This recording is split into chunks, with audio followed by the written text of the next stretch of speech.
Relationships are not something that most people on Earth are directly taught. Instead, relationships are something that we indirectly learn about from our interactions with our parents and our peers, and also from stories and movies. The problem is, these interactions, these stories, and these movies don't necessarily show us what it looks like to have an in-alignment relationship. They also may not be a reflection of what is real. Therefore, what we learn about how to have a relationship may be totally out of alignment, may be totally dysfunctional, and what we learn about relationships and how to have them may be completely false.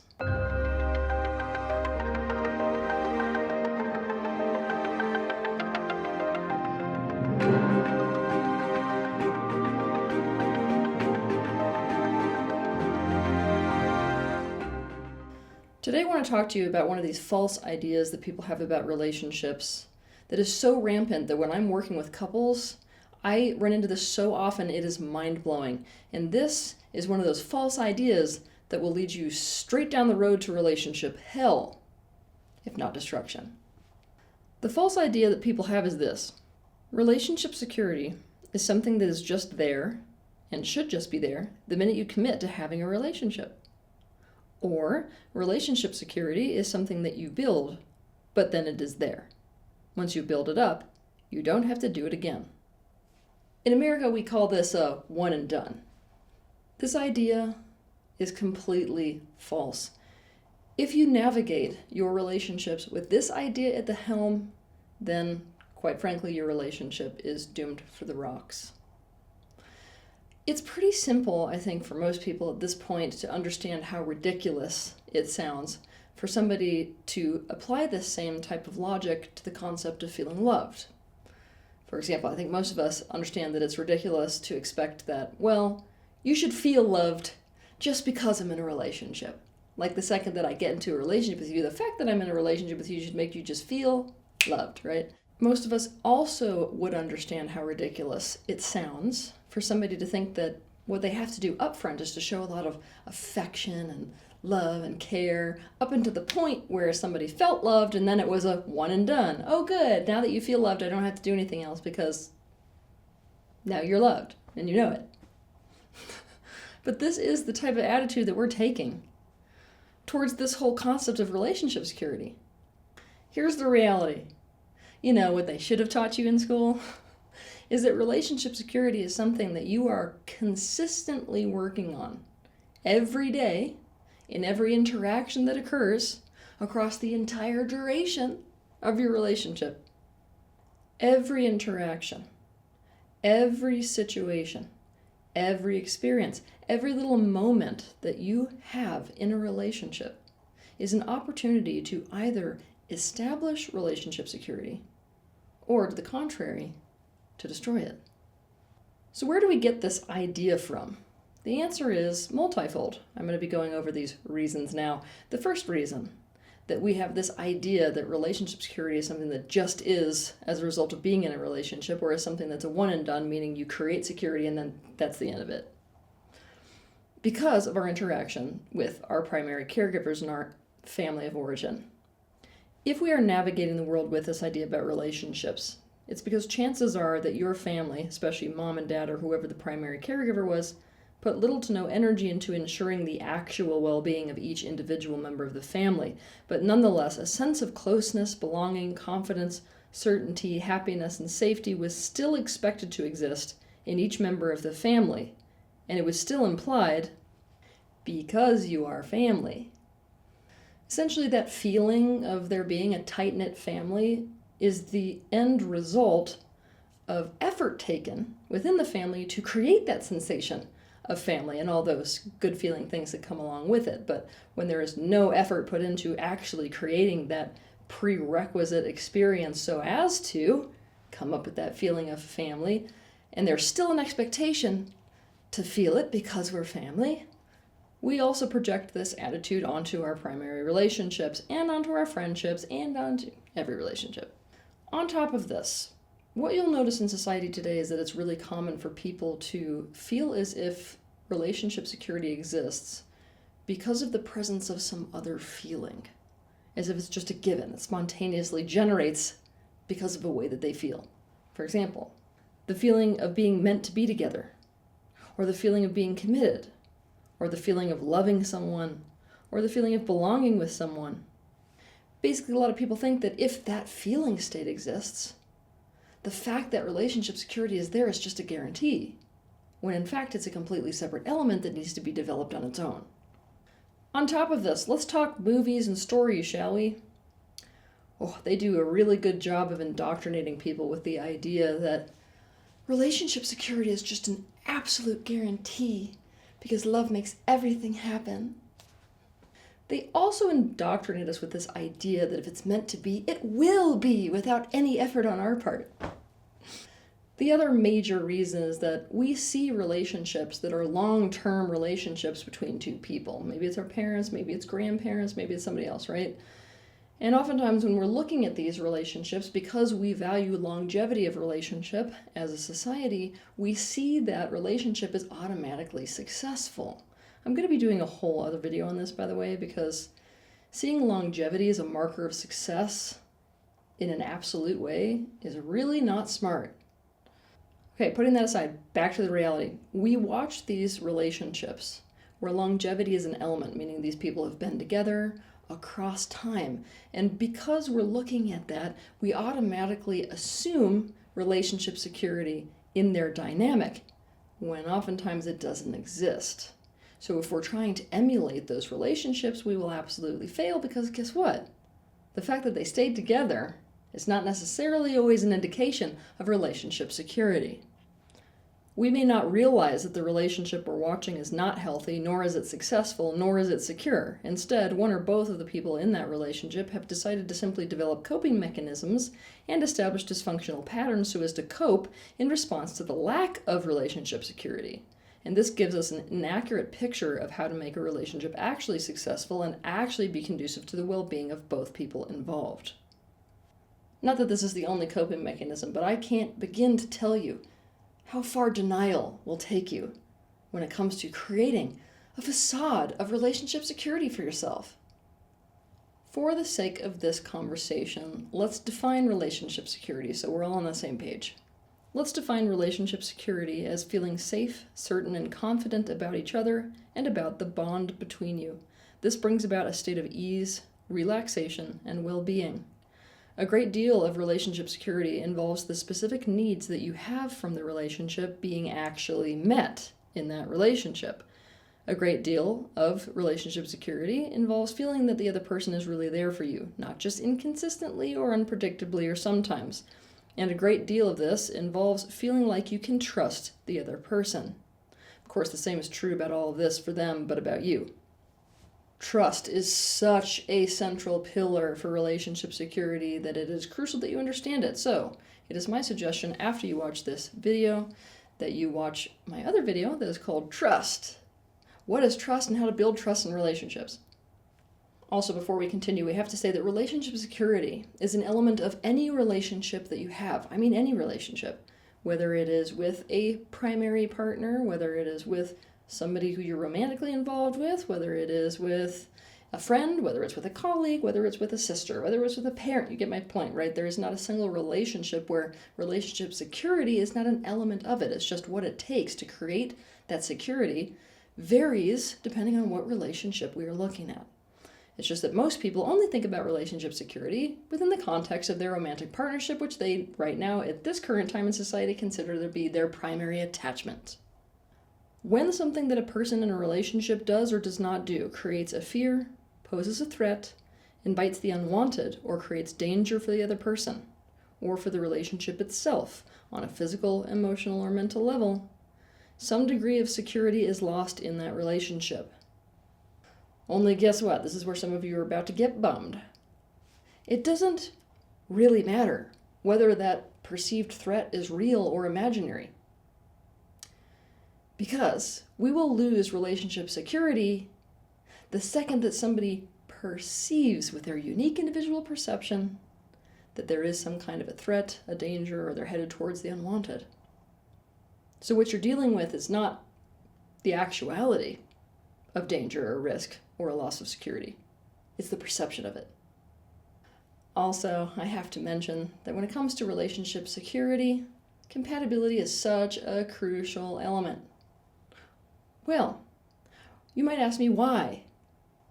I'm going to explain to you why with a very simple example. Imagine that you wanted a feeling of exclusivity in a romantic relationship and you wanted a physically faithful partner. For you, your partner being flirty and physically affectionate with other people makes you feel threatened and alone. It's the opposite of what you want. Getting into a relationship with an actor or actress who is flirty by nature and who regularly has to perform kissing scenes would be incompatible. There would always be a withdrawal from the relationship security bank account. If you get into a relationship with somebody incompatible, the amount of effort that you will have to put into trying to constantly build relationship security, despite your nature, will be absolutely unsustainable. It's going to be like trying to build a sandcastle in the rising tide. You're not going to be able to keep it up. If you want to understand more about this, you can watch my video titled Incompatibility, a Harsh Reality in Relationships. So that you can understand this idea better, I'm going to give you a concrete example, because you guys have been loving those. First, I'm going to give you an example of what demolishing relationship security in a relationship looks like, and then I'm going to give you what relationship security would look like in that same example, if the person were committed to it, that is. Adam is married to Tracy, but Adam has been raised with this idea that all the relationship security that he needs to create for Tracy is the fact that he is married to her. If we were to make ourselves a little fly on the wall, what we would see is that Adam has set up an intermittent reinforcement pattern with Tracy relative to relationship security. That means that sometimes he's there for her, sometimes he really isn't. Sometimes he's emotionally available, sometimes he's totally absent. Sometimes he's meeting her needs, sometimes he's fighting like hell for his own needs. Basically, this pattern of unpredictability has demolished Tracy's mental and emotional health, and now they're in a zero relationship security zone. However, Adam is refusing to recognize that this is the reality of where his relationship is.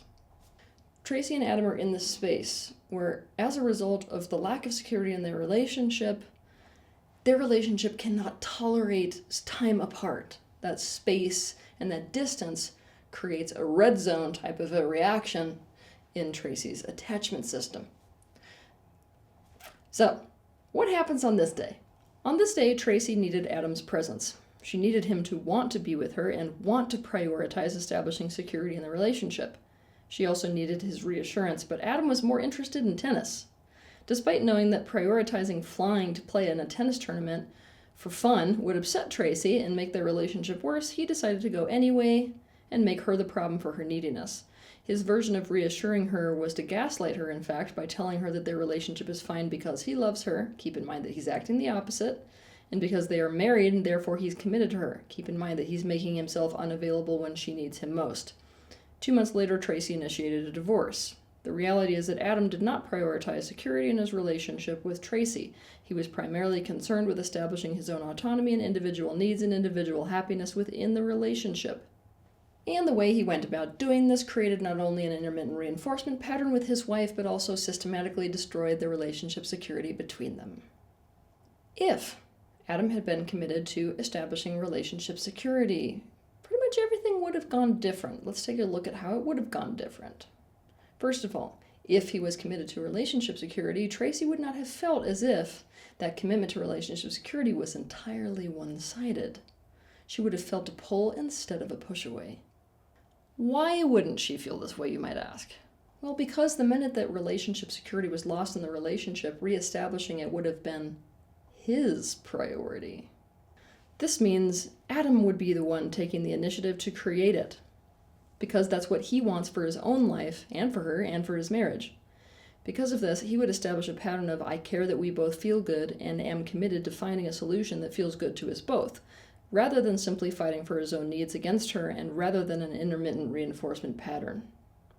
On the day that he wanted to go to that tennis tournament, but realized that it was going to be a direct affront to the security in his marriage, he would have automatically tried to go to work to find a solution where he could do both.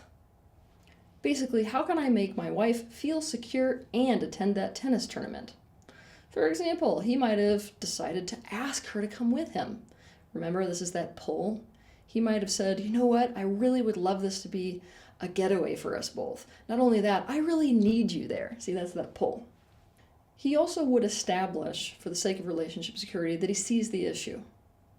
By establishing that he sees the issue in their relationship and that he has every intention of following through so that that's not an issue anymore, he demonstrates that they're on the same page, in the same reality together, and working towards the same goal. So assuming that this is an option, she may come with him to the tournament, and then he may turn it into a together experience for them both, first by demonstrating his desire for her to be there for him and with him when he plays his matches, then by planning a special date or experience for the both of them after the tournament is over. But let's assume that there is no possible way for him to bring her with him. And the relationship, like we mentioned before, is at this point where that distance is not something that can be tolerated because they're in this zero relationship security zone.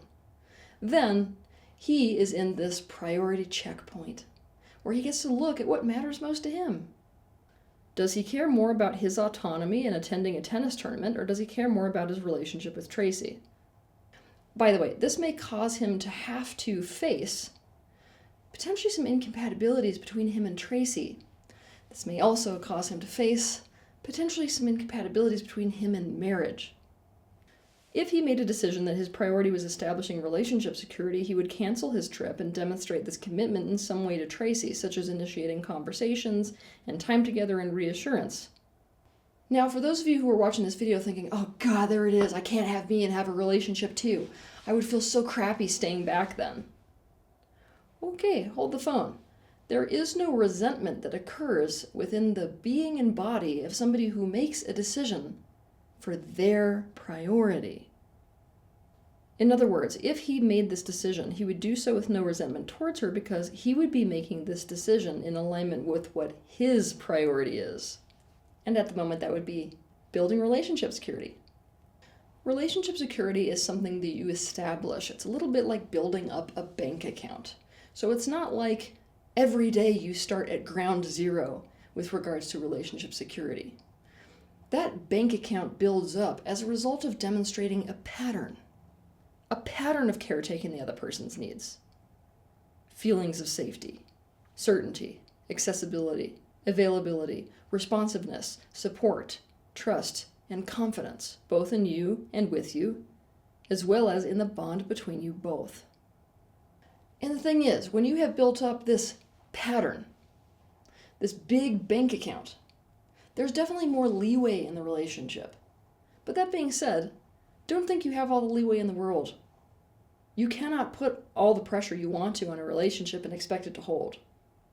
Just like you can't keep withdrawing and withdrawing and withdrawing from a bank account and still have something there.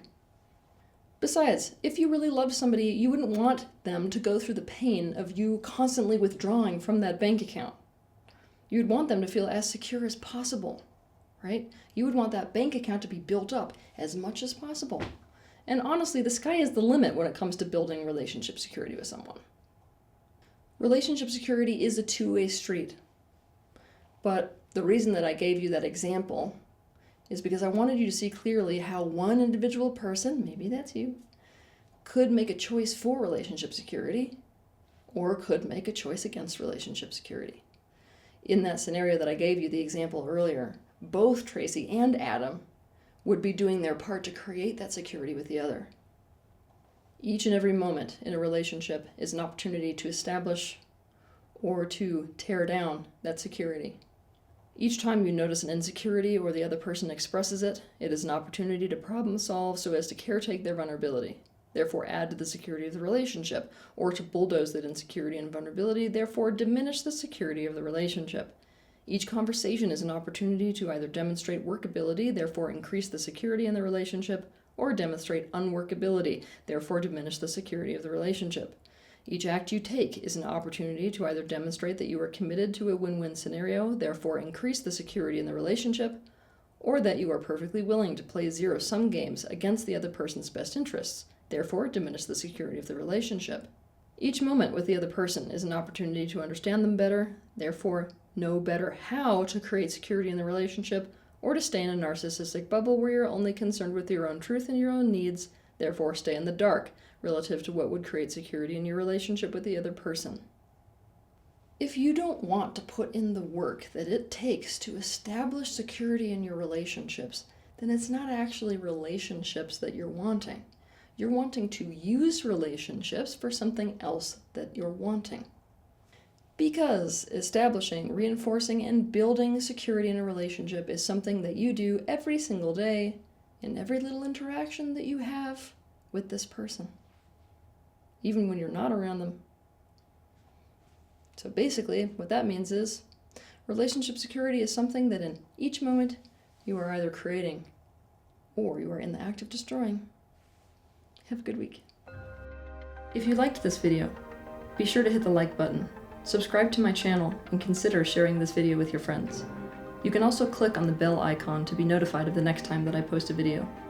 I want to thank you personally for the bravery that you have to step into awareness.